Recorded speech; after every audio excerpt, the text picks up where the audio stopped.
In shortly. Thank you.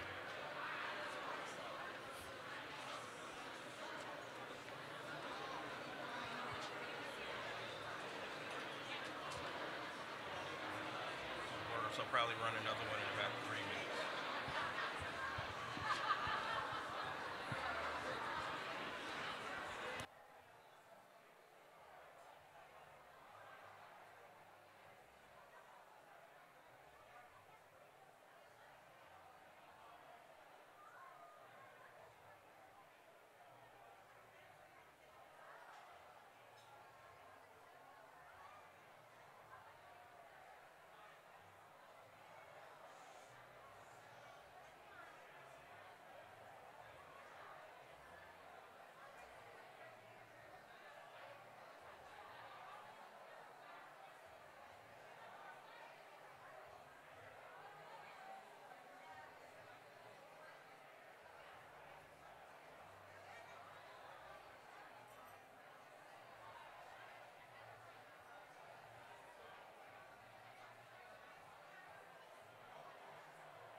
Once again, please take your seat. We would like to begin our program.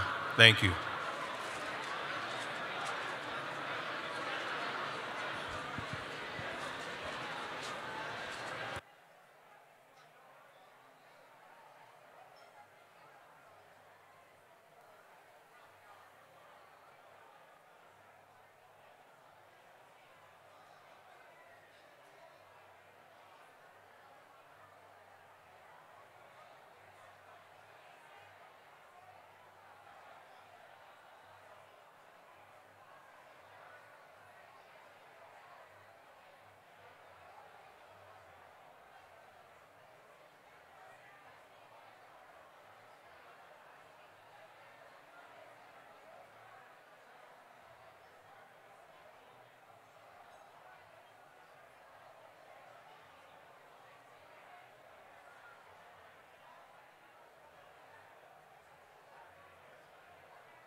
Good evening. Please take your seat. We would like to begin our program. Please use this opportunity to silence your cell phone. Our program will begin shortly.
Once again, ladies and gentlemen, please find your seats. Our program will begin.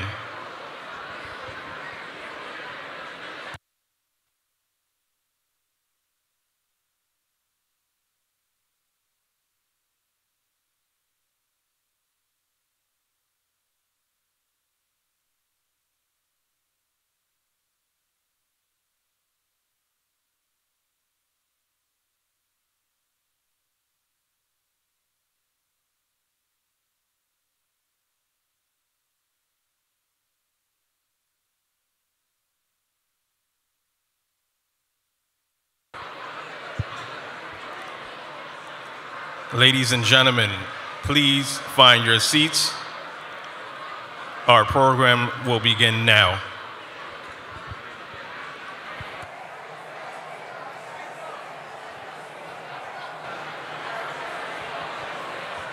Good evening, everyone.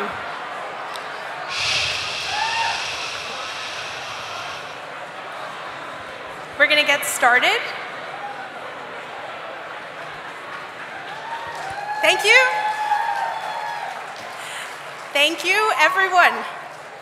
And welcome to the 71st Annual Jacobi Medallion Reception Awards and Ceremony. I'm Talia Swartz, and it's my pleasure and privilege to serve as president of the Mount Sinai Alumni Association.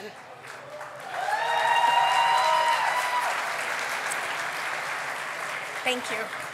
Our Alumni Association has a long history. It was founded in 1896, just a few years before we moved up to 100th Street to support lifelong educational and social relationships among former house staff and attending physicians of the Mount Sinai Hospital. With the founding of the Mount Sinai School of Medicine in 1968, the Alumni Association expanded to include graduates of the School of Medicine. Our alumni community continues to grow and now includes graduates of the Icahn School of Medicine at Mount Sinai, including the Graduate School of Biomedical Sciences, current and former house staff of the Mount Sinai Hospital, and all current and former faculty members. The goals of the Alumni Association are twofold. First, we aim to promote a collegial atmosphere among our members with a sense of dedication and gratitude to the institution. And second, we hope to focus philanthropic goals and priorities to support the students of the School of Medicine. This past year, we celebrated a unique milestone in our history. 2022 marked the 50th anniversary of the class of 1972.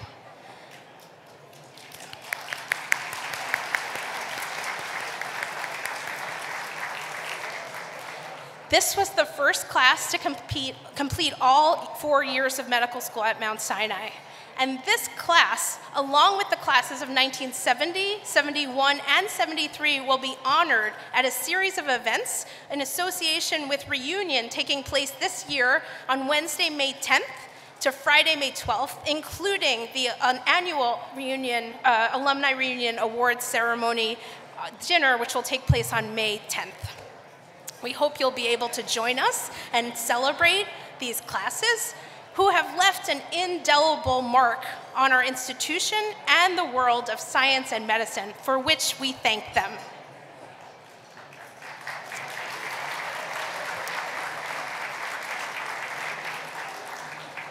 And we mark these milestone anniversaries and reflect on our tremendous growth of the institution and of its alumni. What began as a small institution 50 years ago has grown into a powerhouse of innovation, scientific discovery, diversity, equity, and inclusion, and clinical excellence.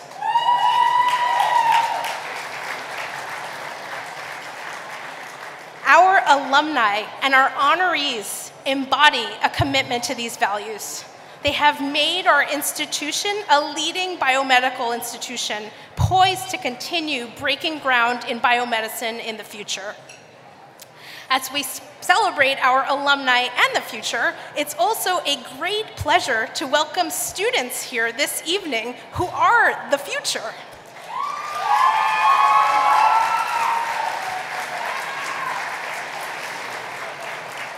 So it is with tremendous thanks to the members of the Alumni Association, school leadership, department chairs, institute directors, current and past Jacobi recipients who generously contributed student tickets, and we are delighted to welcome a cohort of current students with us this evening for our medical school and graduate school.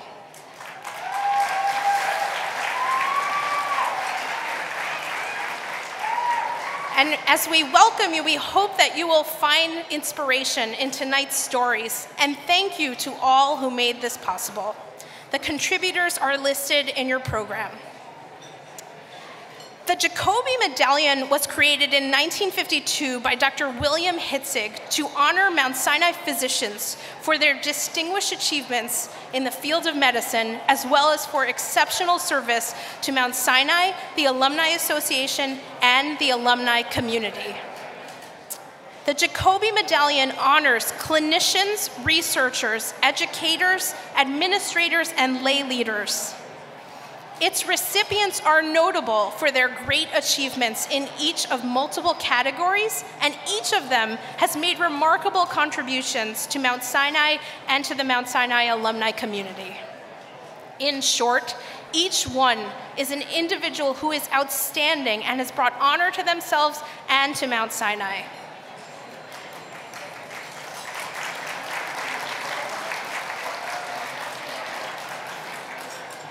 And it's easy to say that tonight's Jacobi Medallion recipients are truly exceptional.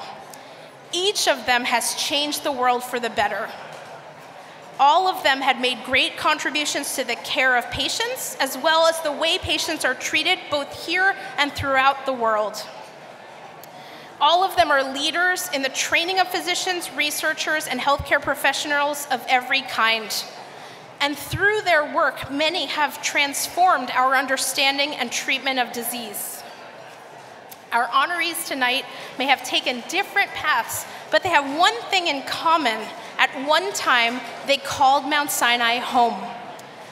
It is now with great pleasure that I introduce Dr. Dennis Charney, Ann and Joel Ehrenkrantz Dean of the Icahn School of Medicine at Mount Sinai and President for Academic Affairs of the Mount Sinai Health System.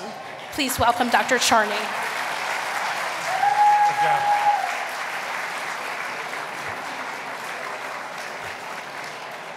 Okay, if everybody could quiet down. Thank you. Let me first say this is the largest group of individuals attending this event in the history of the event, so thank you.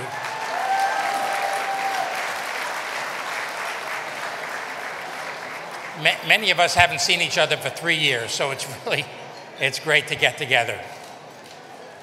So welcome to the 2023 Jacobi Medallions Ceremony. Well, all of you as alumni, faculty, friends, it's good to get together again in person. The fact that we are able to gather in this ballroom reflects the progress we have made in fighting the pandemic. Let's have applause for that.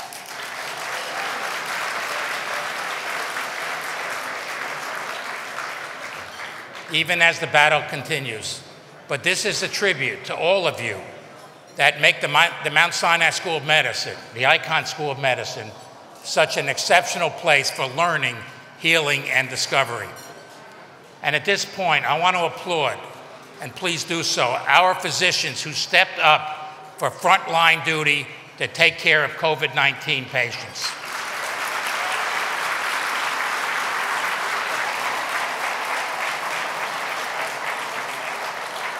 And also, let's applaud the researchers who work to understand the SARS-CoV-2 virus, the faculty who continue to educate our students through the pandemic, and the alumni who provided us with invaluable support. Thank you, all of you, for rising to the challenge. Again, let's acknowledge how well all of you have done.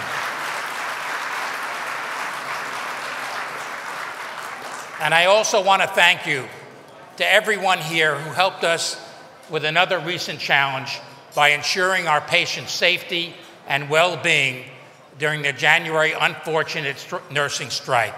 We're back online. Thank you.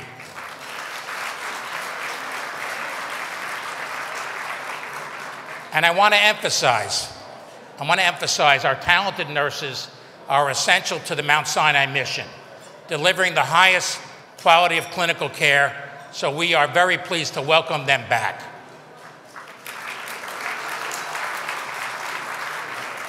You know, we learned a lot about ourselves. You know, I say often that character is revealed by how we respond to adversity. And the character of the people at Icahn Mount Sinai, we accept challenges, including some of the greatest challenges facing humanity. All of you apply your training, your brain power, your desire to make a difference in helping our patients. You educate our students, you advance science, and you deliver results. So I am privileged to work alongside such committed and compassionate people. We are driven by a strong moral compass, all of us. It is an honor to be your dean. Thank you very much.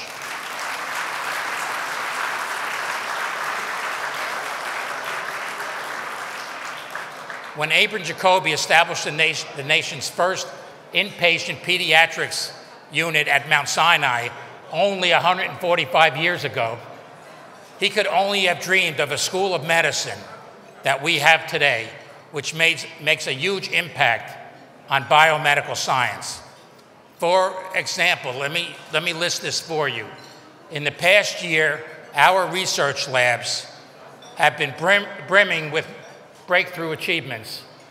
These include identifying an immune cell that kills bladder cancer, publishing an analysis of genetic and molecular machinery that helps identify who's prone to Alzheimer's disease, genes associated with autism, developing a novel way to detect early signs of glaucoma. This is what we do together at Mount Sinai, and those are only a few examples. Today, we are a research powerhouse. We have $450+ million in NIH funding. You, our faculty, are among the finest and most accomplished in the world. Let's applaud ourselves for that.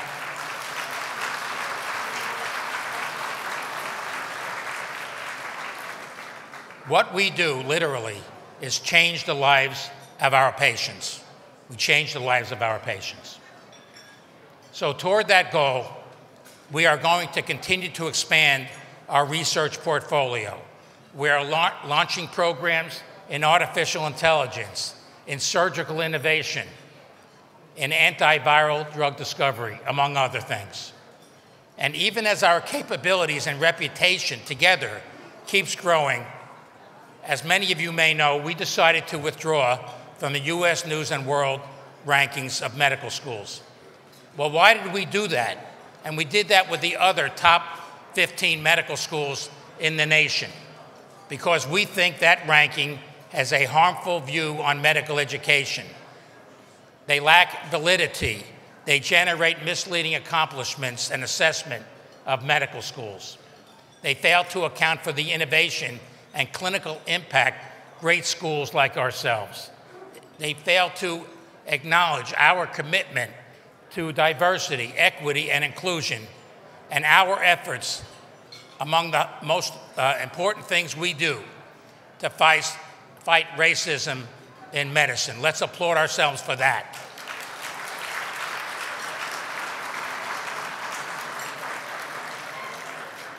So this year, we are implementing a roadmap with initiatives to ensure that we are an equitable and anti-race institution.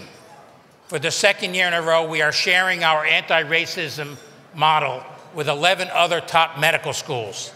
We are continuing to attract, to cultivate, to retain diverse talent that is vital to our success. We are fostering a culture of innovation and entrepreneurship. We are commercializing our discoveries and bringing them to market in collaboration with pharmaceutical and biotechnical companies, because we want our discoveries to change the lives of our patients. I'm also happy to report, and there are many physicians in the audience here today, that Mount Sinai doctors' faculty practice is thriving. Last year, we had more than 5 million, think of that, 5 million patient visits, both in person and online. We are growing our practices throughout New York, on the West Side, in Harlem. Our digital bookings are now account for 21% of our online patients as they come and get treatment at Mount Sinai. In medical education, we are expanding our research opportunities for our students, and we are reimagining our curriculum, which will be launched next year. And by the way, Match Day is on Friday.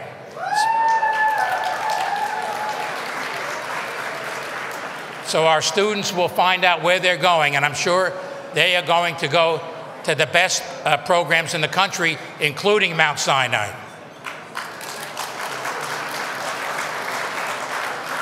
And our hospitals will find that top students from around the country are coming to join us. Our graduate school is developing new programs, recruiting top-tier faculty and brilliant graduate students. Recently, we are leveraging our partnership with Rensselaer Polytech Institute to expand our work in artificial intelligence, computer science, and engineering. So in general, quiet please, in general, our researchers are generating world-class basic and translational science.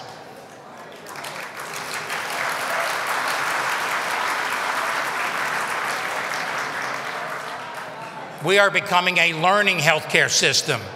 We are leveraging our artificial intelligence and machine learning capabilities, placing all of Mount Sinai's vast clinical data into one portal.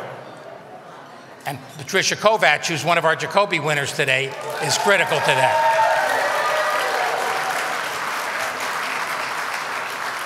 That's the Mount Sinai Data Warehouse. We will mine our data for new insights to help diagnose, treat, prevent human disease. We're going to be translating genomic information into routine clinical care so we identify genes that can help prevent human disease and develop better treatments. It will allow us to assess patients' specific risks for different kinds of human diseases. We are pioneering the next generation of RNA and DNA therapeutics. We're developing new nanoparticle formulations to develop new methods of treating cystic fibrosis and Alzheimer's disease. We're developing new drugs to approach the treatment of serious forms of cancer based on understanding a patient's tumor. So, to accommodate our increasing research enterprise, we are building new lab space. On the west side, we are forming the Mount Sinai Discovery and Innovation Center, which will open in 2023.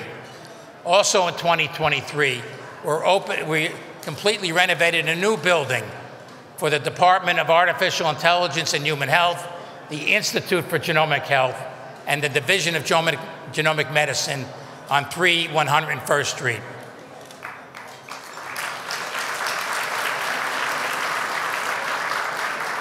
And overseas, and we are a global institution, we are growing public health programs that have a global impact in less developed nations. And listen to this. This is amazing. In Guyana, which has the highest infant mortality rate in South America, a team of 30 Mount Sinai faculty are helping the government in Guyana to develop a country's national healthcare system. Nothing like that has ever been done, and that is essentially to start from scratch and develop a new healthcare system in a country. We're going to develop annual health screenings for every child and increase primary care access and specialty care for chronic disease in that country. So we're going to help millions of people that need it.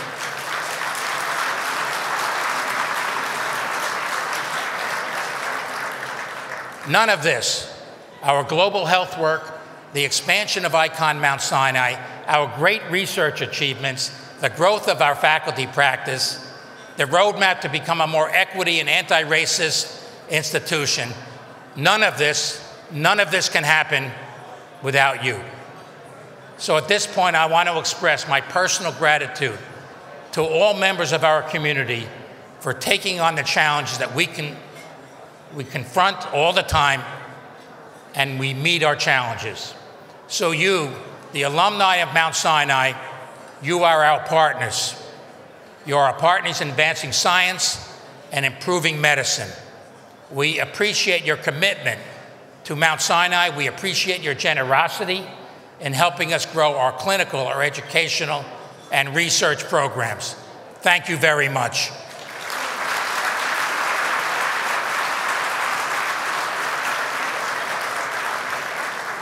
So now, I want the members of the Mount Sinai Alumni Association to please stand and be recognized for your support of our school and our alumni community. Please stand.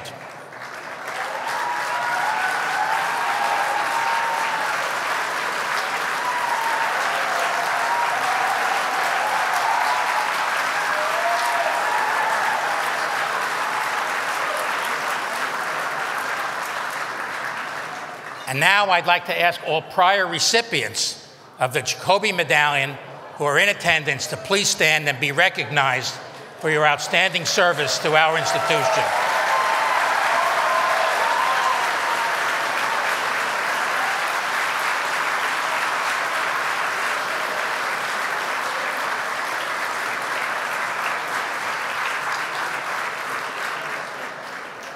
Thank you for all you've done and continue to do for our school.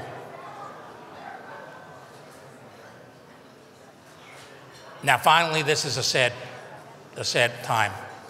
We want to pay our respects to those who are no longer with us.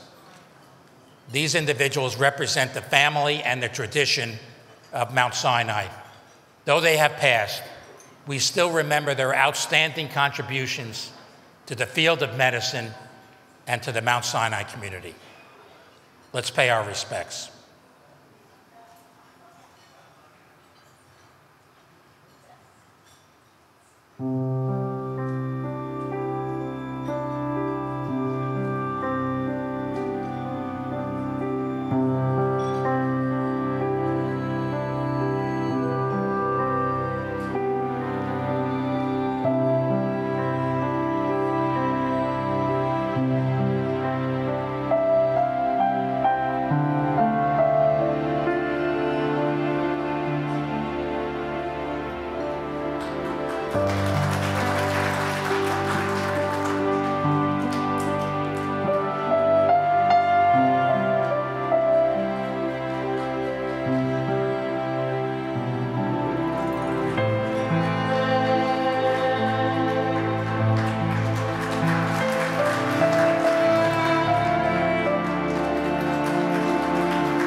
Tonight's Jacobi Medallion recipients will be introduced by Dr. Sandra Mazer, Chair of the Jacobi Medallion Awards Selection Committee. Sandy, without your extraordinary efforts and wise guiding hands, none of us would be here celebrating tonight, so thank you.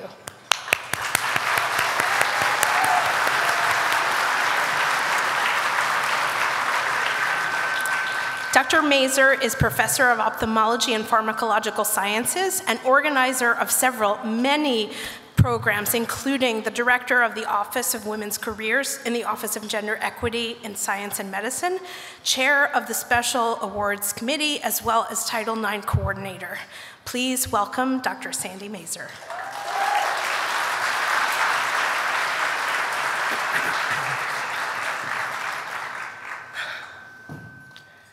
This has got the wrong thing here. Okay, let's just, yeah, we got it. No. There. Maybe not. Okay, we got it. Thank you for all being here. This is just such a splendid event. I must tell you, I come only so I can hug everybody, and it's worth it. So, good evening. It is my honor to chair the Jacobi Medallion Selection Committee, and it's really a great pleasure for me to work with Dahlia Swartz, who's now president of our Mount Sinai Alumni Association. In addition to her many contributions to our medical school, Talia continues a great tradition of meaningful commitment by one of our outstanding alumni to Mount Sinai and the alumni community. I have had the pleasure, and I still have the pleasure of witnessing her development as a scientist, physician, and leader. And especially, I enjoyed watching her grow up and develop as the scientist she is under the mentorship of Dr. Terry-Ann Krowich. Please join me in thanking Talia.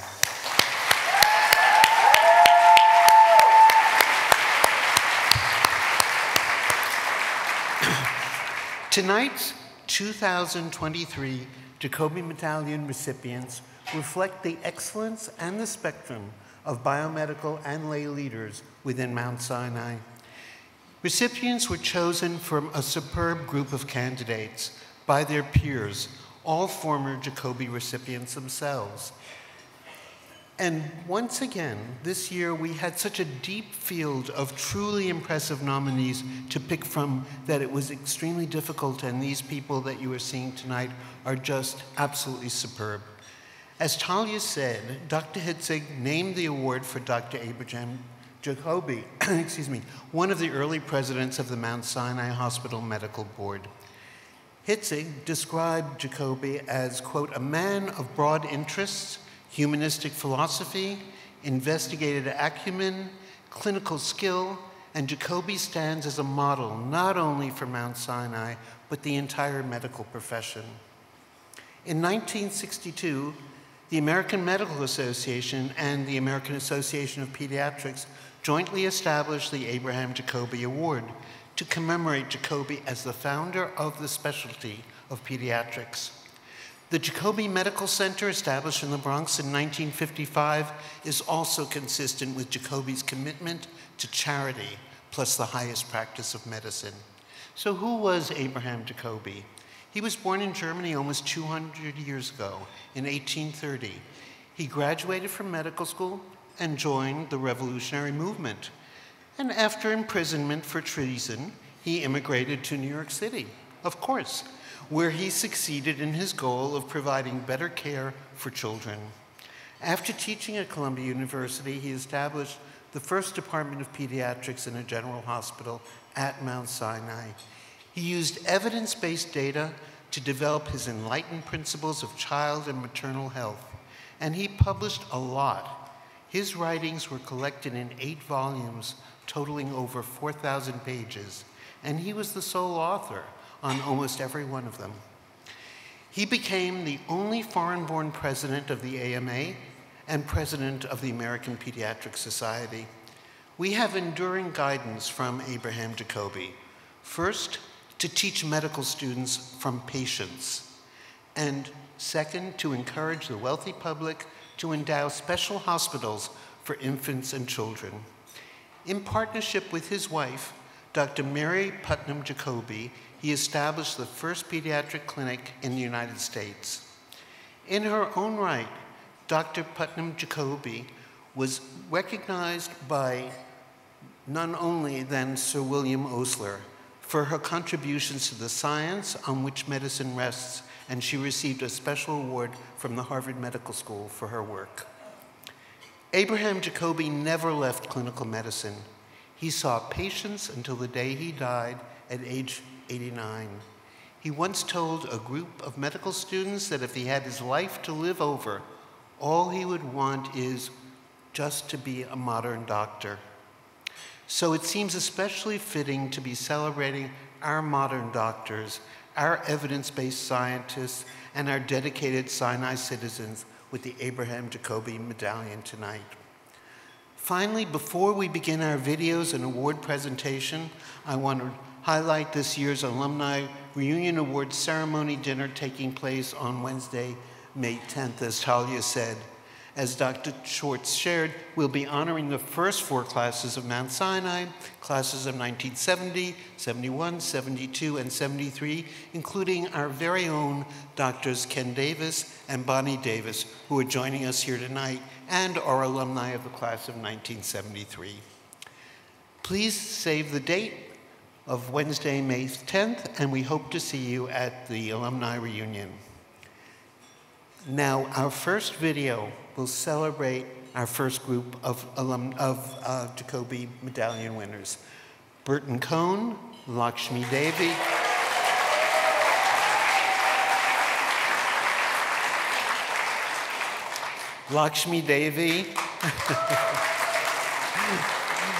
Marta Filizola, Patricia Kovatch, and I, Michael Leitman.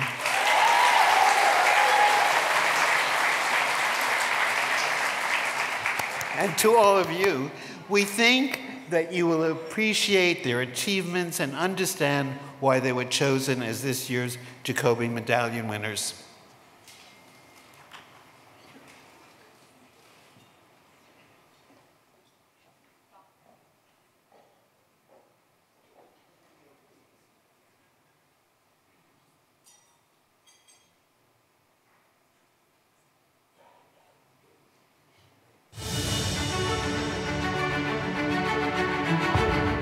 Each year, Mount Sinai honors a select number of outstanding alumni and faculty members whose careers exemplify the highest ideals of the Mount Sinai Health System.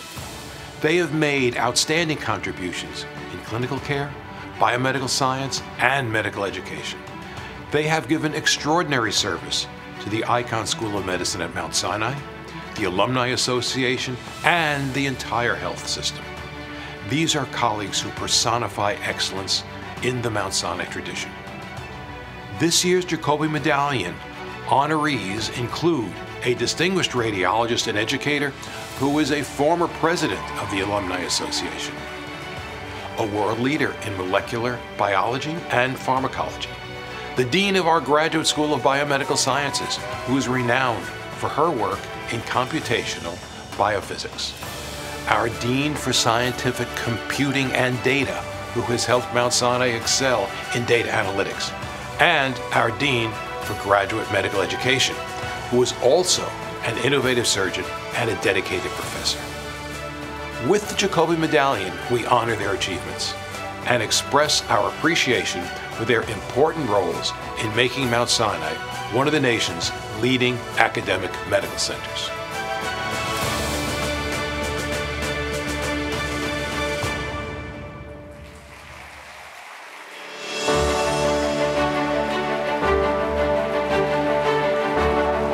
My father was a very prominent rabbi, and on my maternal side, I come from at least 10 generations of very well-known and prominent rabbis, all of whom served the community. It became very clear to me very early on in high school that I was not set out to be a rabbi. And I thought about what other things to do, and then it was almost an epiphany, and medicine just seemed the obvious track to take.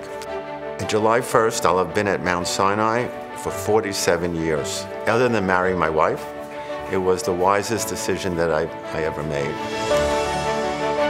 Bert is a brilliant radiologist with a special devotion to his research and his patients. He has been a fixture here at Icahn Mount Sinai for more than 40 years, primarily for his roles in the teaching and admission programs, and also for his active presence in the Alumni Association. He is a terrific physician, and he is also a big reason why the community here at Icahn Mount Sinai is so very special. First, I'm a physician, and then I'm a radiologist. I see patients as human beings, not just studies to be examined. So I speak to them, I find out what their symptoms are, what they're concerned about. It's being a detective. The mission of the radiologist is to take the data and arrive at a diagnosis. However, Burton not only analyzes a scan, but also realizes the soul and essence of the patient. There's no unimportant case. You have to realize that there's a human being on the other side of that study. And to that human being, this is the most important study. Sometimes you're frightened when you find something bad. And my mantra is just always a sense of responsibility. Burt gives his heart and soul not only to every case he reads, not to every patient, but to every person he comes in contact with. What he instilled in me was way beyond medicine. It's really, how do you take care of people and how do you act as a person? And I think that's what really drives Burt. It's very easy to sit in a dark room and never see anybody, but it's very important to help people through these very difficult times for them. And if we can steer them and help them in the right direction, we've really done a great service. When I heard that I got the Jacobi Award, I was absolutely thrilled. I told my wife and she started crying. This is the pinnacle for me. Mount Sinai has been extremely good to me. It helped give me a career and trained me, and I'm very grateful. By honoring Dr. Burt Cohen, we are honoring a man who has been completely committed to the Mount Sinai community. Burt has left a mark that will be in line and in parallel with the giants of Mount Sinai. He represents the best of the best. That's simply Burt. I hope my legacy will be that I was a very fine doctor who helped a lot of people. I hope that I helped guide young people in how to be better physicians and human beings. I hope my legacy will be that I made an impact on this world. That's what I hope.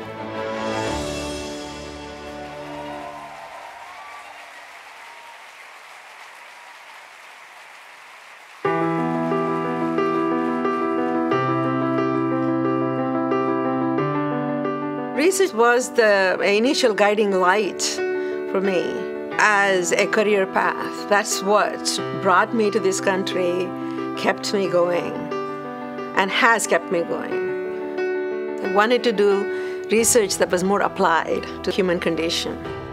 The best to understand a system is to study when the system is broken. In drug addiction, opiate addiction, the brain is broken, the signaling is broken, signaling is altered.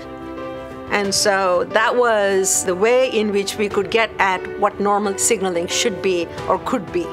Lakshmi's unique expertise in pharmacology, systems biology, and molecular neuroscience is recognized around the world. Her investigations into the brain's response to drug abuse and opiate addiction are at the forefront of neuropharmacology research. In my lab, we are interested in identifying new ways in which we can target opiate addiction. The one question that I want answered is, what do the many different opioids that we have in our body do in terms of signaling? Can we now identify new ways in which they signal, new targets for making drugs based on that knowledge? She understood and developed new ways to approach our understanding of how cells talk to one another. For example, the fact that although we think receptors only talk to the same kind of receptors, in fact, there are ways that receptors partner with one another, even if they're from different classes. Instead of directly targeting the opiate receptor itself, we are looking at other receptors in the vicinity or area of the brain where the opiate receptor is causing addiction. That kind of concept, I think, has helped open many vistas for us in the field. How we can block those pathways as a form of a new therapy that could reduce addiction and ultimately bring people back to health. I admired Dr. Devi not only as a scientist, but also as an educator. That dual role as a researcher and educator is a rare combination in leading an investigator in an academic institution.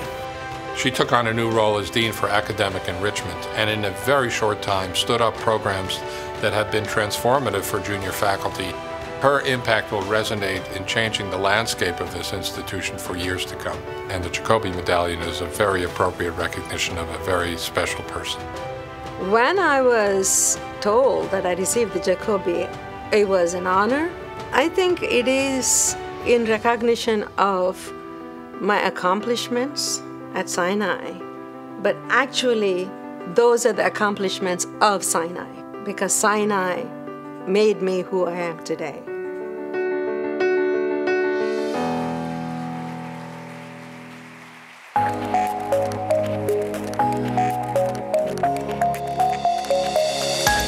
Science does not work from scratch. There are lots of things that you have to change along the way, and lots of way that you have to adapt and to readjust, and you need to have a little bit of resilience and a little bit of strength to overcome the difficulties, because they will come. I chose to work at Mount Sinai because it gives you an opportunity to use your basic science to eventually have an effect or make an impact in the world. It was definitely the place where I could grow as a person, as a scientist, and as a leader. Marta is an internationally recognized expert in the field of computational biophysics of membrane proteins. Her lab has done groundbreaking work toward the discovery and design of new painkillers with reduced side effects. Marta has done a terrific job as Dean of our Graduate School of Biomedical Sciences, making it a leading school among all medical schools. Marta's laboratory has long focused on mechanisms of opioid action. Marta has attacked that problem with persistence and depth. We use a high-performance computer to be able to design molecules, and we use this technology to make better opioid drugs. The ultimate goal, for example, might be to develop a painkiller that is not addicting or less addicting. Other than for research, Marta is doing for Mount Sinai something that is absolutely existentially important, and that is leading the graduate school. From the perspective of an educator, what excites me is what education will become in biomedical sciences moving forward. Marta started a new training area in the graduate school called Artificial Intelligence and Emerging Medical Technologies, basically to capture all of the excitement in artificial intelligence and machine learning that is transforming nearly every aspect of biomedical research in clinical medicine today. When I learned that I had received the Jacobi Medallion, I said, wow! It was completely unexpected. By honoring Marta Filizola, we are honoring a scientist and educator who has been a trailblazer in her career. She has dramatically augmented the careers of our next generation who will carry the torch in biomedical research.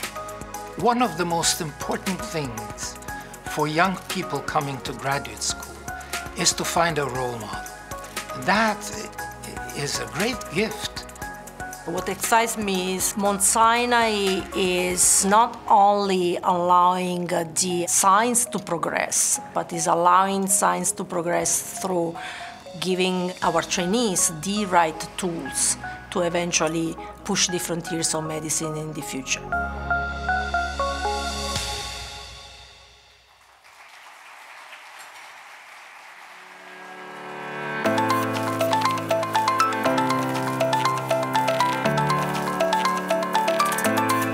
Scientific computing and data is empowering scientists and clinicians to think of their research and their clinical practice in a new way.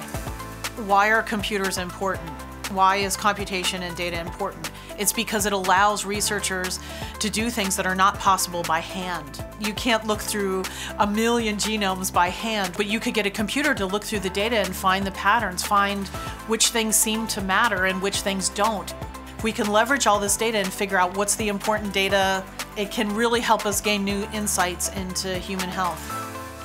Patricia's work is integral to the function of Mount Sinai's overall research operation. She not only oversees the entire system's data warehouse, she also develops the strategies that strengthen the computational and data capabilities for all of our research programs. She and her team have done crucially important work by providing Mount Sinai with a world-leading ecosystem for scientific discovery. There was a couple things that attracted me to Mount Sinai. This goes back to Mount Sinai predicting the data revolution, and their strong commitment to translational science, the translation to the clinic. I wanted to participate in that translation and have the impact on human health. Dean Kovatch came to Mount Sinai and built one of the largest and best high-performance computing centers called Minerva that accelerated Mount Sinai to the forefront of discovery. We named the supercomputer here at Mount Sinai after Minerva, who is the Roman goddess of wisdom. Minerva was foundational because it provided a platform for researchers to perform large-scale processing of genomic data and also allowed large-scale molecular dynamic simulations. And that's very important for drug discovery.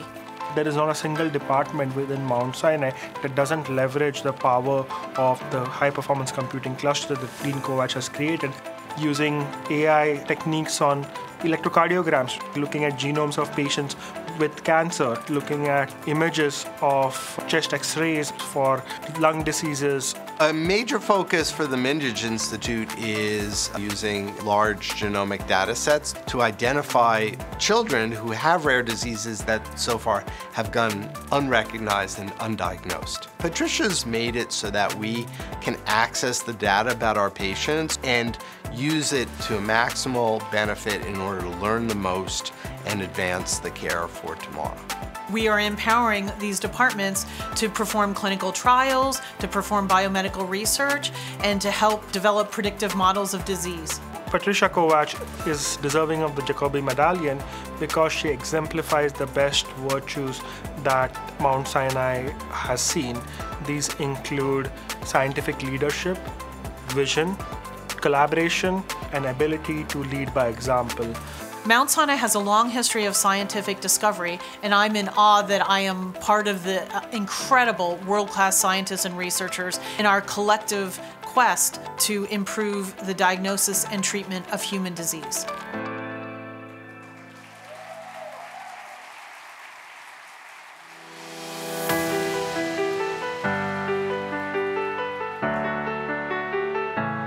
I'm a general surgeon. I've been practicing the field of general surgery for more than 32 years.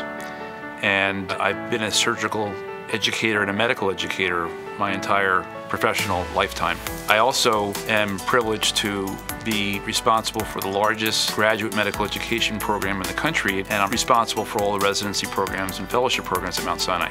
When I think about my responsibility at Mount Sinai, it is a humbling and inspiring role that I have because I'm able to help young physicians develop the skill set to navigate the complexities of healthcare. Michael Leitman is esteemed for his development of minimally invasive techniques for the treatment of abdominal conditions.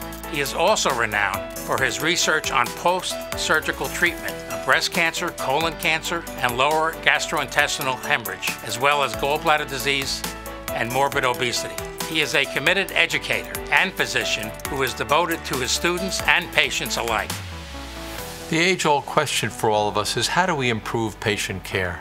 And most importantly, how do we improve it in the communities of greatest need? This is what Michael has done in advancing the GMA's mission, is allowed us to train people prepared to take on the most vulnerable communities and take medicine to the next level. He knows and supports the fact that Mount Sinai is always on the cutting edge. We are always pushing the envelope and bringing medicine to the next level. And part of that is having training programs that create that next level of care. For example, Michael was instrumental in helping us set up the first surgical fellowship devoted to gender-affirming surgery in the world. One of the ways in which we innovate in graduate medical education is first identifying a community need. And several years ago, we recognized that the communities around Mount Sinai did not have the necessary number of primary care providers. And we were able to create an innovative residency program that provided experience in less traditional settings such as health centers, school-based care, and even prisons. Michael Leitman steps out as a person who embraces all of the basic principles of what makes Mount Sinai great. Thoughtfulness in education, clinical excellence, and research that is better than any place in the world. I've been privileged to be a part of the Mount Sinai Health System for almost 20 years. When I heard that I was going to receive this true honor, I was both flattered and humbled that Mount Sinai chose me for the work that I do to receive this very prestigious award. Graduate medical education lives at the center of the health system, and I'm excited by the fact that we are constantly evolving our abilities to not only fight disease, but also educate future physicians.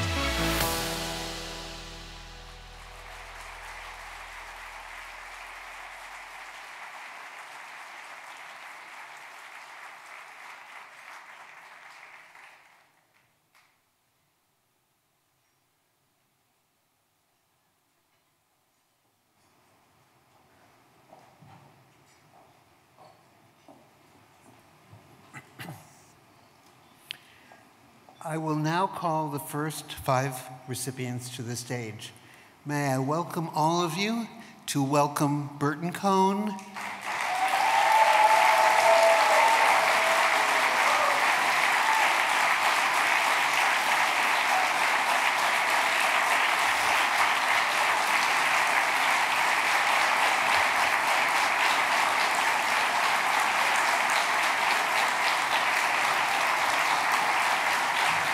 Bert is a very hard act to follow, but Lakshmi Devi, Marta Filizola, Patricia Kovatch, and I'm Michael Leitman.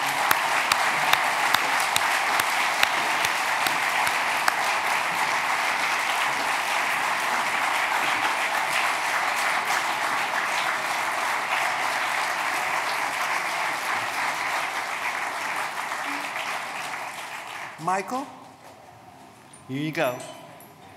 Doing a little surgery on the side?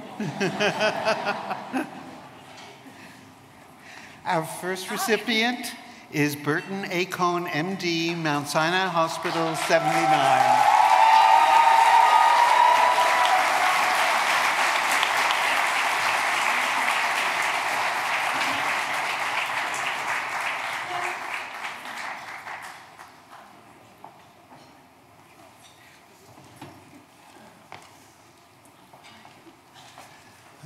Good evening.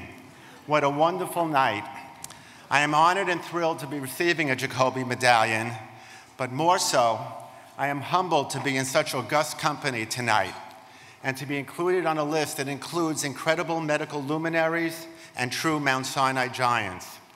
Tonight is a night of thank yous. First of all, I want to thank my friends and colleagues who nominated me, as well as those who wrote letters on my behalf. Thank you. To the Jacobi Committee who bestowed this honor on me and my fellow awardees, thank you. I owe so much to Mount Sinai. Mount Sinai gave me my start and has been my home institution since I began my residency here in 1976. Dr. Jack Rabinowitz, my chairman, helped me immeasurably.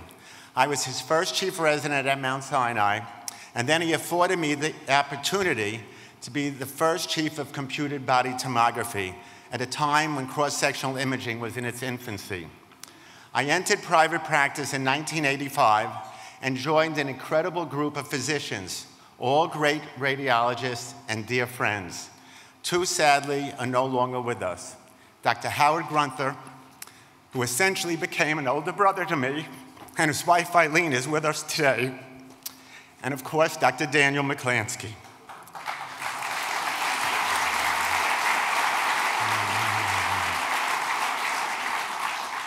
I have worked in an incredibly collegial atmosphere with Drs. Jerry Zimmer, Barry Burson, and until his retirement, Jerry Kurzban.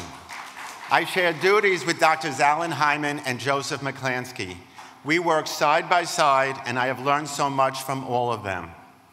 A special thank you to the staff of New York Medical Imaging, many of whom are here tonight. I have worked together with many of our staff for more than 35 years. They are superb professionals and are the most important part of the team. They make me and my partners look great. I must also express my everlasting gratitude to the many clinicians with whom I worked so closely over these last many years. I wish that I could name you all. I have learned so much from you, and so many of you have become dear friends. I have been extremely fortunate to have the opportunity to interact with your patients, and I cherish the fact that I share your patients with you. I love clinical radiology, and I love being a physician who practices radiology. And lastly, my most important thank you is to my wife, children, and grandchildren.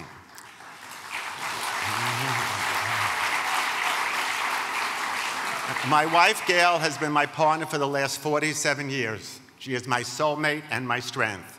I would not be receiving this award without her by my side.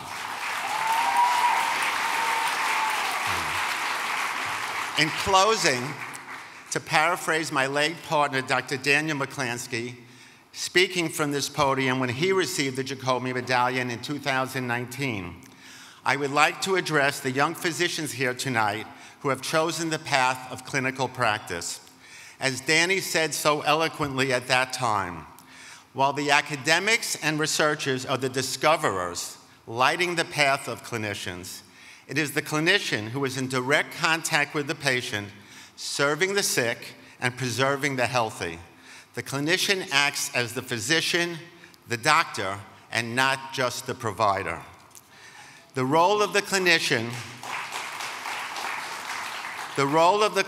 is full of joy and disappointment, gratification and anxiety, ego reward and humiliation. But it is, to my mind, a sacred calling, and I know that it will afford you, as it has me, great fulfillment and satisfaction.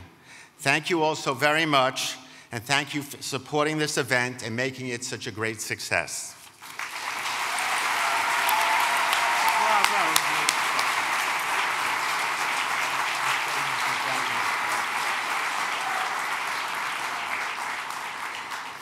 Our second recipient is Lakshmi A. Devi, PhD. Lakshmi.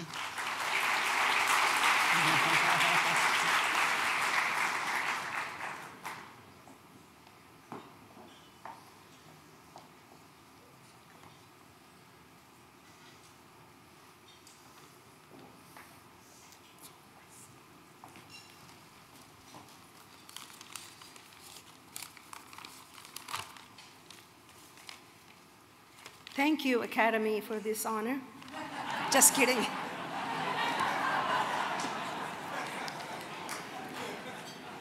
I'm deeply honored and humbled by this award, and I could not be here today without the help and support of a number of people, especially the nominators, Scott Friedman and Ming Zhou. Thank you. And the Alumni Association, Mount Sinai Alumni Association, and the Jacobi Medallion Awards Committee. Thank you. First, to my family in India, my parents and sisters who stood by me with unconditional support of all my life decisions. Thank you. To my family here, Arun, Grace, Ashwana, Shreyas, and Lloyd, for sharing your love of science, love of research, love of life, and for your unwavering support throughout my various endeavors. A heartfelt thank you. Second, to all my mentors, Howard McCurdy, Abram Goldstein, Ed Herbert, and many mentors at NYU and Sinai. A special thank you to Dean Charney, who has been my mentor and a friend. I cherish your mentorship and guidance throughout my tenure. Thank you. Third, and most important, I should acknowledge my research team. To all the trainees, both past and present, so many to mention here by name. The achievements that led to this recognition would not have been possible without your trust, dedication, and commitment to scientific excellence, and most of all, deep love of discovery science. This award truly belongs to you. Thank you. Finally, my colleagues in the Department of Pharmacology and throughout Sinai, for your collegiality, for your friendship, and for making Sinai an engaging, invigorating, and a fun place. Thank you for making this possible. To the nominators, Drs. Friedman and Zhou, to the Mount Sinai Alumni Association and Jacobi Medallion Awards Committee, thank you again for this recognition. Please know that your confidence inspires me, and your generosity propels me forward. This award will help me and my team continue to make groundbreaking, innovative discoveries in the field of neuroscience and pharmacology. Thank you.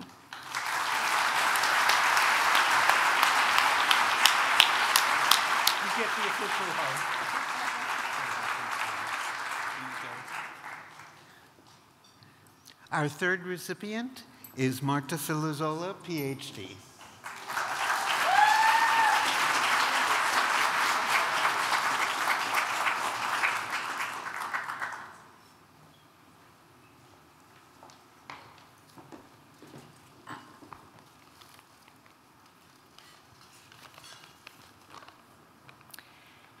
Good evening, and thank you to the Mount Sinai community for recognizing me with the Jacobi Medallion Award. I'm truly honored to receive this award. This recognition is not just for me, but for the countless former and current members of the Mount Sinai family, including those in my laboratory who have helped shape my career and supported me along the way. I'm grateful to my postdoctoral mentor, Dr. R.L. Weinstein, for his unwavering support throughout all stages of my career. I also thank Dr. Barry Kohler for entrusting me as a collaborator right out of my postdoc, Dr. Ming Zhao for offering me my first tenure-track position, and Drs. Dennis Charney and Eric Nesser for trusting my leadership abilities as the Dean of the Graduate School. I couldn't have done it without the partnership of Dr. David Muller and the invaluable assistance of Drs. Matthew O'Connell, Basil Hans, Brian Nickerson, Eric Sobey, and Mrs. Phyllis Schneff. I'm also grateful to the students and postdocs for their constant push to make me a better leader. Lastly, I want to thank my husband, Gapi, and my sons, Giorgio and Luca, for their love, understanding, and support. I hope this award serves as a reminder to all of us of the power of mentorship and support in shaping our careers and lives. Let us all strive to be the kind of mentors and supporters that have helped me achieve this recognition. Thank you.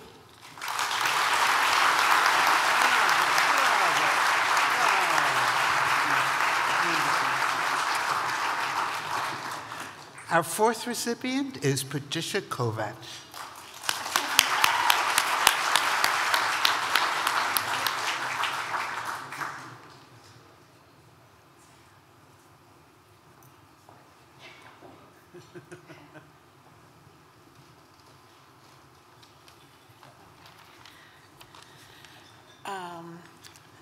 Hello. I am totally honored to receive the Jacobi Medallion. It's especially meaningful to me because it's about excellence and it's from my peers. The first person I'd like to thank is Dr. Charney for his support, leadership, and vision. I'm grateful to the people who have nominated me, Drs. Nicardi, Gelb, Nestler, and CIO Kristen Myers.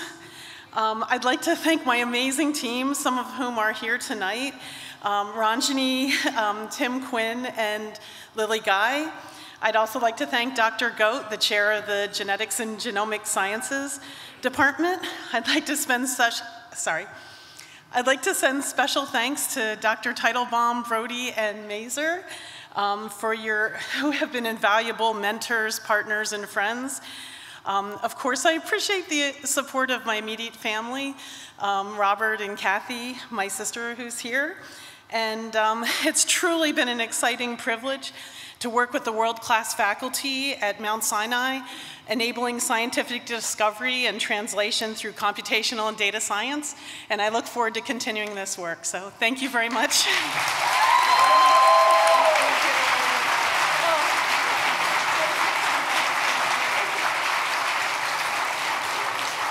And our fifth recipient is I, Michael Leitman, MD, FAASLD.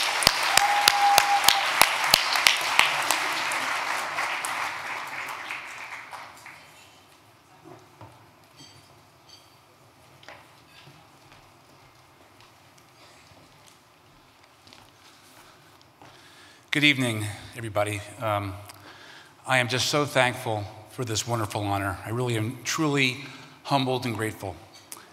10 years ago, I was fortunate to have a front seat to the creation of our Mount Sinai Health System and joined our school having been part of the former Continuum Health Partners. And shortly after the merger, Dean Charney invited me to take the position of leading the largest graduate medical education program in the country. And just to give you a sense of how large it is, the number of people that call themselves Mount Sinai residents and fellows would fill 5 of these rooms. It's a lot. So having this privilege and responsibility has been the highlight of my career. I've had the pleasure to work with every part of the health system, each leadership team, each department, each institute, every chair, every program director, many of whom are here tonight.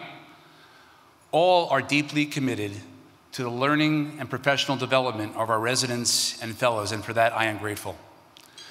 I am proud to be a member of our faculty at Mount Sinai, which represents a unique facet of academic medicine. We are an extremely nimble medical and graduate school, research institute, and health system. We are a place where outstanding residents and fellows come to train to become the best physicians, the best surgeons, scientists, educators, and healthcare leaders. I'd also like to express my gratitude to the Alumni Association and to the Jacobi Medallion Committee, and to the people who mean the most to me. That includes all of my extraordinary colleagues in this room tonight, my wonderful friends, and my family with me as I receive this wonderful honor, including my brother Elliot and my sister Ruth. Most of all, I'm grateful for the love and support from my beautiful wife Susan and our children Benjamin and Nicole, Jonathan and Sarah, our daughter Amanda, and our 7-month-old Jake, our 7-month-old grandson Jake, who keep me strong and happy and permanently resilient. Thank you very much.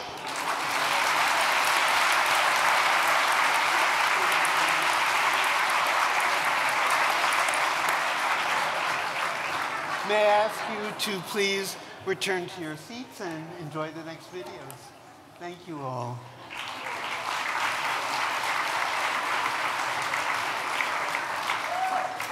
The second video celebrates Jessica Moise,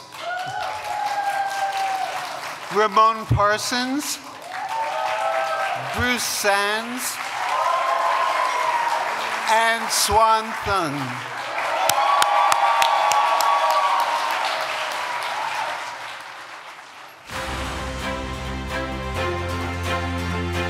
The Jacobi Medallion represents Mount Sinai's long and rich tradition of excellence. For 7 decades, Mount Sinai has been awarding the medallion, each year honoring alumni, faculty, and administrators for their distinguished achievements.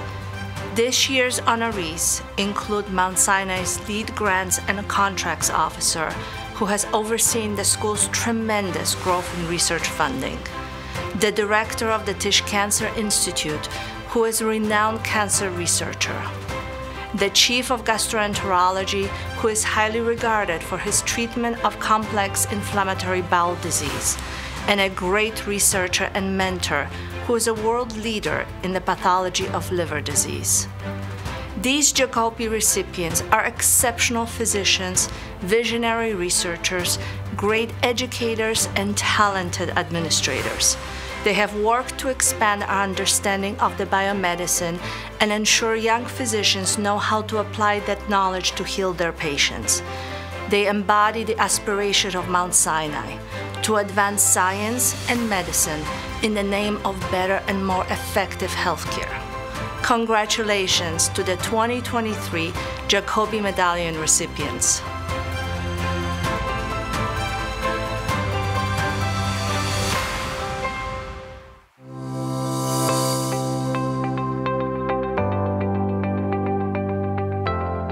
I'm not a scientist, but I'm a total science nerd, and I love research. And so when I was offered the position in the Grants and Contracts office, it was just my dream job. I was amazed that I was given the opportunity. We have some of the most brilliant minds at Sinai. I'm so grateful to work with just amazing wonderful researchers and see what they do and how that impacts our everyday lives. We're helping to enable researchers to discover the way that allows them to get what they need. And the application you submit today could save your life in a couple decades. Jessica's work is crucial to the processing of Icahn Mount Sinai's institutional funding sources. As Grants and Contracts Officer, she signs off on the sponsored programs that support so many of our important research initiatives. Jessica's stewardship through the complexities of our prodigious growth and the rapidly changing scope of our research capabilities cannot be overstated. I think backbone would be a perfect word to describe Jessica's role in the research enterprise here at Mount Sinai. Jessica's role is essential. My research focuses on studying how we can strengthen the human immune system against viruses. She is the intersection for every one of us to obtain NIH grants. So she is literally essential for all of us obtaining grant money. Research is expensive. The amount of research that an institution could do without sponsored programs funding is very tiny. Without sponsored programs, you can't have a real research portfolio. And without a real research portfolio, there are no advances in science. I did a medical degree, a PhD, residency. I mean, I did all the school you can do. And then you're starting your research group, and how do I get funded? What's the process? She knows her craft better than anyone, and that's evident to anyone who works with her. Jessica is a true problem solver. She knows where the bottlenecks are, where the possible hiccups are located, and she knows how to address this. I am able to provide that guidance around the regulations.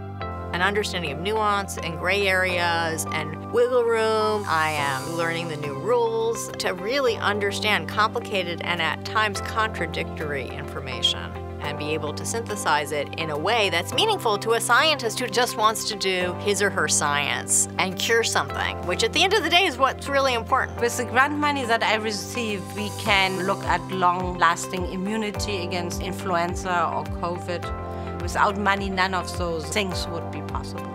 When I found out that I got the Jacobi Award, I was really speechless. Our role is very behind the scenes. It's a validation of what we do and that we really are important to the researchers.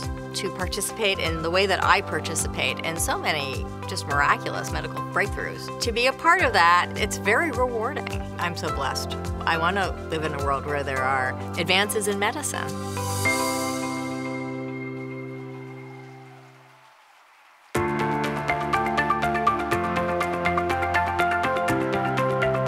What excites me about understanding cancer is that the causes of the disease are so varied. We're always discovering a new piece of the puzzle, and it's always a different puzzle we're figuring out. Because as technology is advancing, we have a much more sophisticated appreciation of the disease. And now it's more about what do we do about it, right? And how do we take advantage of this information to help people? Ramon has been an inspirational leader of our Tisch Cancer Institute. In addition, Ramon is an extraordinary researcher in cancer genetics and breast cancer in particular. His monumental discovery of a tumor suppressor gene that is often mutated in cancer was a critical breakthrough that has influenced the world's understanding of cancer and other diseases. Ramon is dedicated to identifying what causes normal cells to develop into cancer cells, an outcome that can result in new treatments for multiple cancers. Dr. Parsons worked on one of the major discoveries in colon cancer, and that is the basis for Lynch syndrome. He continued his research as an independent investigator and again became involved in a discovery of a gene that turns out to be one of the most frequently mutated cancer genes ever found. These are mind-bogglingly important discoveries. What is amazing to me is that he's not only been able to continue his research, but he's been able to take on building the cancer program here at Mount Sinai. Taking the helm as director of Tisch Cancer Institute was super exciting for me. I really wanted to focus on trying to become a comprehensive cancer center, meaning we have really strong basic research, we have really strong clinical research, and we have really strong population health research. Under Dr. Parsons, our immunotherapy program and cancer vaccine program has become world-class under his support and with his enthusiasm. He has an extended cancer genetics beyond the laboratory, for example, in Harlem, where there's a higher rate of prostate cancer. And can we understand why that's the case, and what are the genetic differences that might result in those higher rates? Now is the time for patients with cancer to be helpful. There's so many different options that are available that were not available 2 years ago, 4 years ago, 10 years ago. I think that the momentum is not going to be abating anytime soon. Honoring Dr. Parsons with the Jacobi Medallion, we are honoring one of the most distinguished faculty at Mount Sinai who has made in short 10 years enormous contributions, taking our Tisch Cancer Institute to a national prominence. I just couldn't think of anybody more deserving of this award. I'm really humbled and honored to be a recipient because it tells me that my peers feel like I've had an impact here. By helping scientists be successful at the Tisch Cancer Institute, I feel like I am helping the greater mission to try to beat cancer.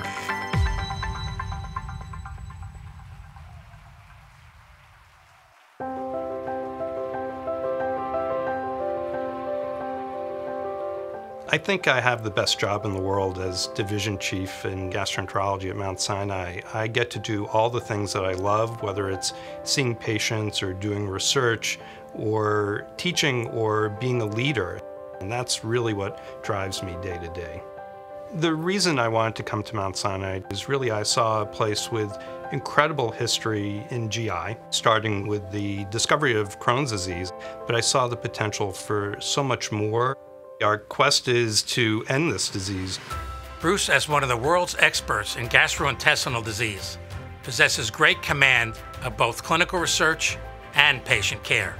He is widely recognized for his innovative treatment of Crohn's disease and ulcerative colitis, and for his expertise in the investigation of new therapeutics.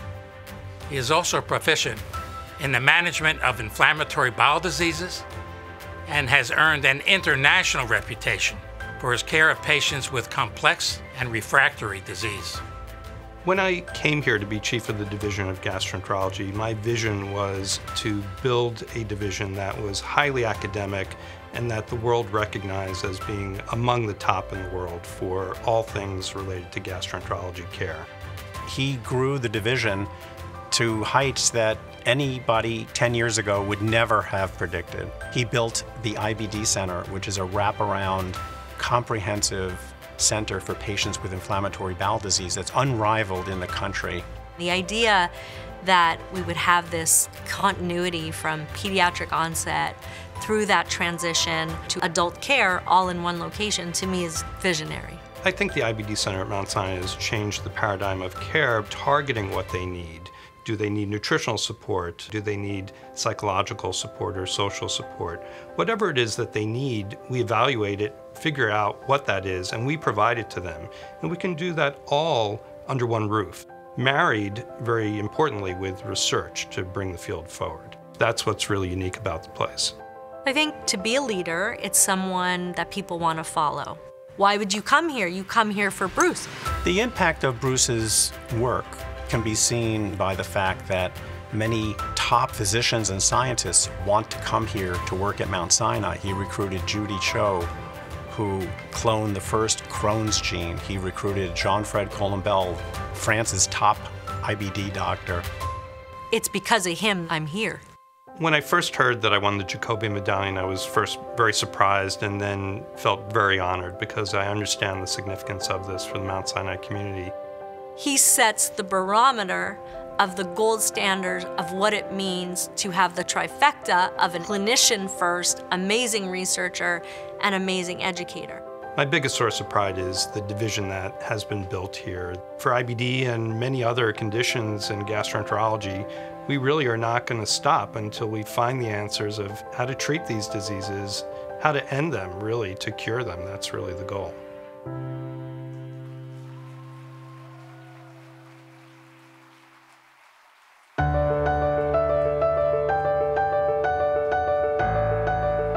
I've been at Mount Sinai for 45 years. I was trained under the visionary leader, Dr. Hans Popper. He's the father of hepatology. There are many diseases that affect the liver. Everything affects the liver. So being a liver pathologist is like being a detective. Just by looking at the liver specimen, the liver biopsy, you can tell the story of the patient. Here they call me Sherlock Holmes. I think I'm more Miss Marple.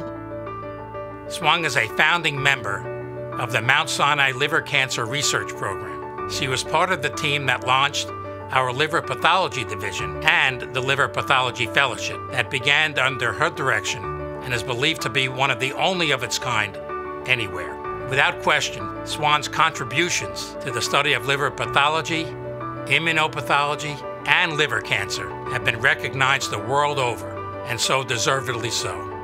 Dr. Thung took this torch that was handed to her by Dr. Popper years back and has developed her division of liver pathology and really the entire Mount Sinai liver diseases effort into an internationally acclaimed program that draws patients and researchers from around the world who come here to learn under Dr. Thung's guidance.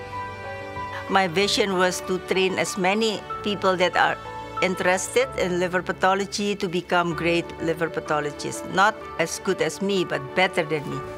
Being trained by Swan Thung is tantamount to wearing a badge of success. So many of her graduates of the Liver Pathology Fellowship Program are now heads of their departments and division chiefs and major researchers throughout the world. She inspires everyone that she comes in contact with. Collaboration is the culture that she has developed, not just within her division of liver pathology, but with the medical team in the division of liver diseases, the surgeons. That's what leadership is all about. Mount Sinai means a lot to me. Most of my life I spent at Mount Sinai. It's my second home. So receiving the Jacobi Medallion Award is such a great honor for me. By honoring Dr. Swan Thung with the Jacobi Medallion, we're honoring a woman who has dedicated a lifetime to the pursuit of excellence in liver pathology, and as a result, allowed Mount Sinai to develop into the largest liver cancer program in the United States. When history looks back, they will write about Dr. Swan Thung as a trailblazer, training generations of liver pathologists throughout the world. My husband is already bribing me to retire, but I'm still looking forward that I will be able to identify and mentor great liver pathologists for the future to carry the legacy.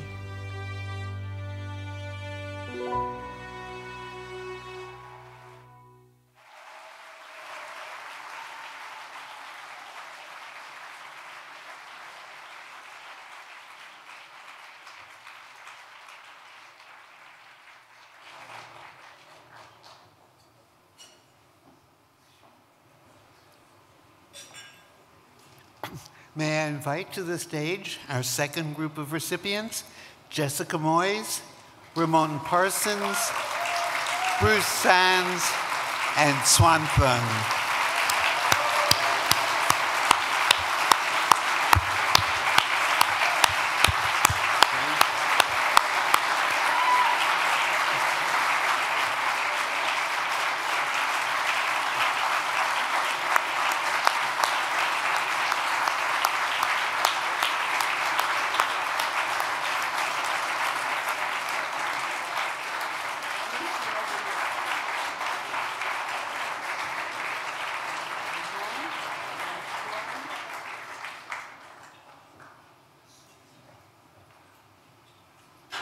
Swan? Where? Ah. Thank you. Our sixth recipient is Jessica R. Moise. Please come forward.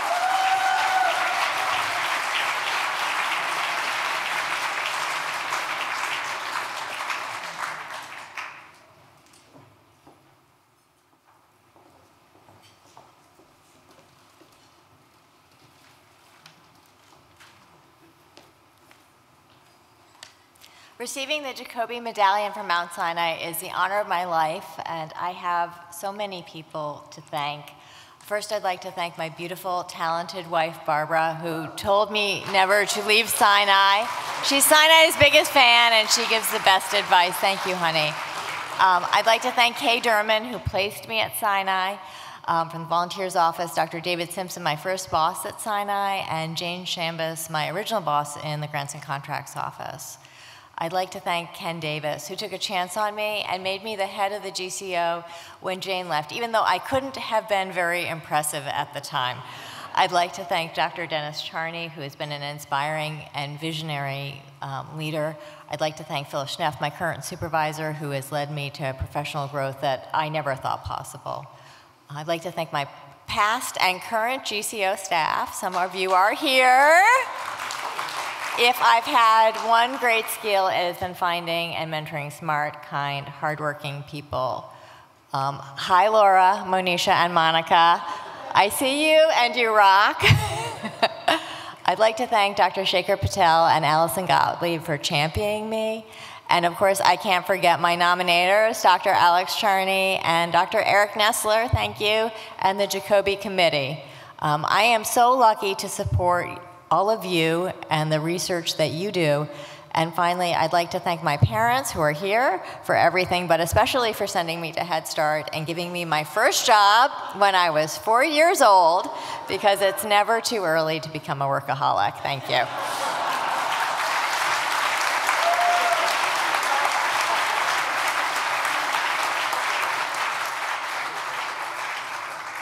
Our seventh recipient is Ramon Parsons, MD, PhD.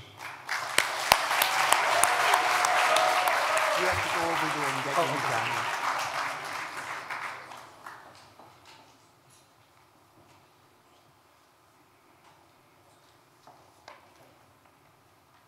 So it's a great honor to receive this award, and you know, like everybody else, really I owe this to the support of so many people. You know, I'd like to thank first the Jacobi Selection Committee for honoring me with this prize, and my nominators, Stephen Birakoff and William O. I also think it's very important to acknowledge our mentors. My mentor that taught me about tumor virology, Peter Tegmeyer at Stony Brook, was a really important part of my life, who showed me a path in science. And then my PhD, my postdoctoral mentor, Bert Vogelstein, was an inspiring and continues to be an inspiring figure in the field of colorectal cancer. And without them, they really taught me about discovery and how to identify new things and validate them rigorously. I arrived at Mount Sinai from Columbia University exactly 10 years ago today. So it's kind of amazing. And this arrival opened a new world for me, truly. First of all, I would like to thank the faculty from the Department of Oncological Sciences, especially Dr. Stuart Aronson, for Chair Emeritus, for welcoming me with open arms to the department as the new chair. I couldn't have found a better home when I joined the department, and continue to enjoy all the different faculty in the department to this day. It's just a wonderful, vibrant home for me in the School of Medicine. I would also like to thank Dennis Charney and Stephen Birakoff for recruiting me. When I came, it was clear that Dennis and Stephen were hell-bent on building an NCI cancer center, the 5th in New York City. This was an audacious ambition, and I really loved the chutzpah and the enthusiasm and the clear kind of just ambition. I was delighted to be part of Stephen's quest for NCI designation for our cancer center in 2015. Thank you, Stephen. And I have to say, it was one of the greatest honors of my life when I was selected to lead the Tisch Cancer Institute 5 years ago in 2017. Working with Dennis, Stephen, William O., and later Joe Sperano, Stu, Luis Isola, as well as Matt Galsky Emily Bernstein, Miriam Murad, Nina Bardwaj, Stephanie Blank, Emanuela Taioli, Madhu Mazumdar, Cardi Smith, Samir Parek, Karen Goodman, Scott Friedman, John Jin, and many, many others who are participating in the Tisch Cancer Institute leadership. We recruited and built across the gamut of cancer research to successfully renew our cancer designation in 2020, and we plan to do the same in 2025. Our success would not be possible without the constant support of our administrative staff, including Sharon Myas, Chanbin Lin, Therica Miller, and Ed Hicks. I would like to thank all the members of my laboratory, past and present, for their creativity and perseverance. We are continuing to publish in my lab exciting work. Thank you very much. It's to your efforts that are making it possible. I would finally like to thank my wife, Connie, who has been the rock in my life. We've been married for 35 years, and without her support, I wouldn't have been able to make any of the achievements I've been able to make to date. And my children, Richard, Antoni, and Paulina, who are here today, for their support and patience. And finally, I'd like to thank all of my colleagues from the Icahn School of Medicine, including Dean Eric Nessler and Mingming Zhao, Peter Palesi, Reg Miller, Carlos Cardoncardo, Ash Tawari, Marek Mlodzik, Sarah Millar, for your patience and professionalism and commitment to excellence. It is a pleasure working with all of you. Thank you very much.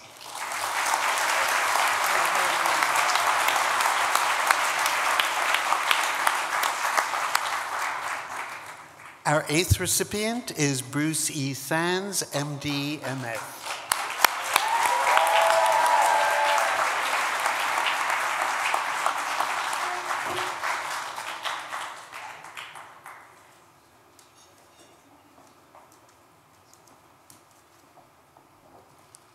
Well, thank you very much. What a truly incredible honor it is for me to stand before you, the Mount Sinai community, to accept this award. And it's also humbling to consider the many accomplishments of all of tonight's awardees, and also of all of the awardees over the last 71 years of this award. I really would like to thank the selection committee and my close colleagues and friends, Dr. David Sacker and Dr. Stephen Itzkowitz, who are themselves both former chiefs of the GI division, as well as Jacobi Medallion awardees.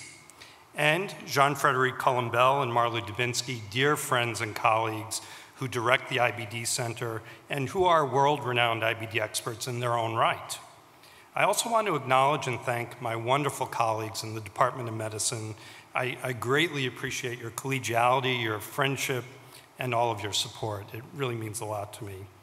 My deepest thanks to my family, my parents, who had the good sense to buy me a working stethoscope when I was 8 years old. That was a good investment. My sons, Noah and Eli, who always understood time away from them and, let's say, unusual dinner conversations. And my wife, Sarah, the most supportive and loving spouse one could ever hope for, and the best doctor in the family by far.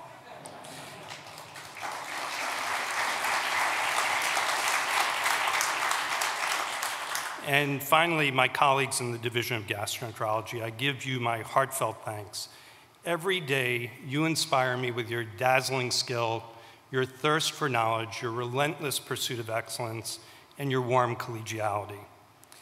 The bonds we share are not just a love of our specialty and a kind of earthy sense of humor. Yes, think about what we do for a living every day. No, the bonds we share in GI are nothing short of bonds of affection, I feel. I could not be prouder of your accomplishments and the incredible people who you are. It's a pleasure to work with each of you and to call you not only my colleagues, but my friends. And I want to leave you with a parting thought, which is that even the toughest day in academic medicine is better than almost any other day I can think of in any other career. On any day, we have the privilege of working at a world-class institution where we might teach an eager learner, or we might learn something ourselves. We might navigate complex administrative challenges. We might do research to address the toughest medical issues of our times, or we might treat a patient who is the sickest of the sick. But we do not just teach, we inspire. We do not just administrate, we lead. We don't just do research, we create. And we do not just treat, we really heal. So whatever the challenges, we should never forget the privilege we have of doing these things every day and to be able to do them among a vibrant community of like-minded individuals. So to all of you, many, many thanks.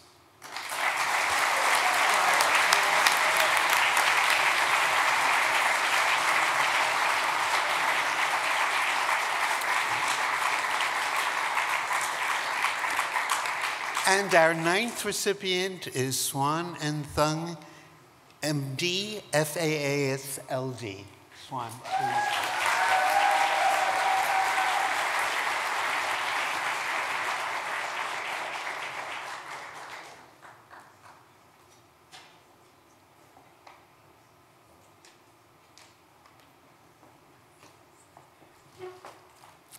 Okay. So, good evening. Thank you for being here this evening to celebrate this prestigious award. It's a true honor for me to receive the Jacobi Medallion from Mount Sinai, an award that has been given to distinguished alumni who have made significant contributions to the field of medicine and extraordinary service to the health system since 1952. I'm incredibly grateful and honored to be among the recipients, and I want to express my sincere gratitude to all those who have supported and encouraged me along the way.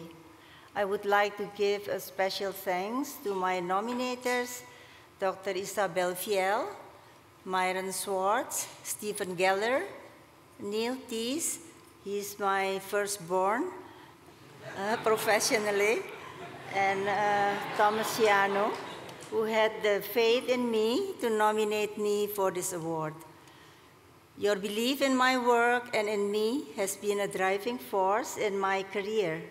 I am deeply grateful for your support. I also want to express my appreciation to my mentors, colleagues, and mentees, whose guidance and actually support has been instrumental in shaping my career in medicine. Your knowledge and expertise have been invaluable, and I am grateful for the opportunities to learn from and work alongside all of you. To my mentees, you are so great that you make me look good. I want to give special recognition to my mentor, Dr. Hans Popper, the father of hepatology and the founder of Mount Sinai School of Medicine, for his mentorship. To the Mount Sinai Health System leadership, I want to thank you for your commitment to advancing the field of medicine and for providing the resources necessary to make groundbreaking discoveries and improve patient care. I talked to the medical students, and they are really so happy that they are in our medical school. Last but not least, I want to thank my family and friends for their continued support, encouragement, and love. I am forever thankful for everything you have done for me. To my parents who made sure their 5 daughters had the best education in a culture in which, when I grew up, finding a good husband is more important than education.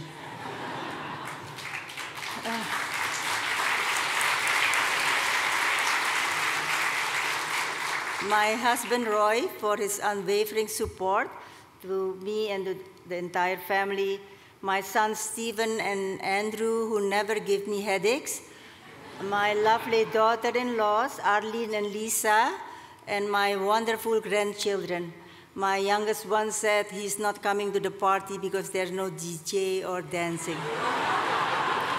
Thank you once again for this incredible honor and for your support throughout the 46 years that I've been at Mount Sinai. I'm committed to continuing to make meaningful contributions to the field of medicine and to our health system. But last but not least, I want to say that it has been mentioned or said many times that the pathologists have the last say.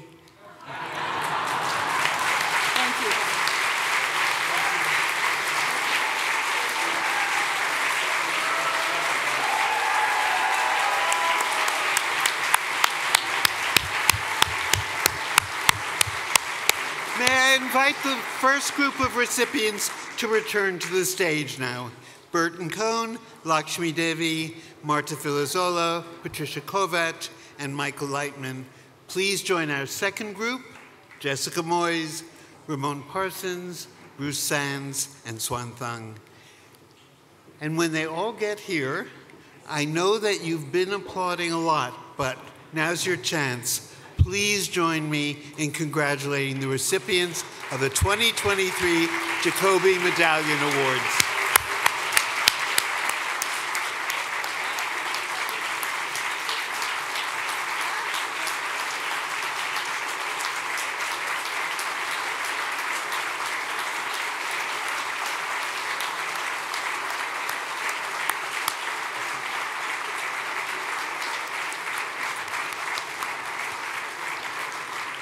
Wonderful.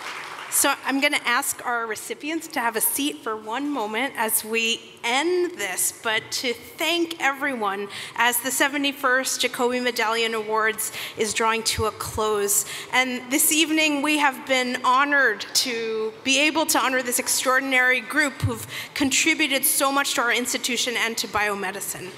Each of their stories is a powerful reminder of one person's impact on the world and the contributions that can be made and leave a lasting impact on the lives of countless individuals. Thank you to all the members of the Alumni Association, student sponsors, and the Office of Development and Special Events who made this event possible. So let's give them a special applause.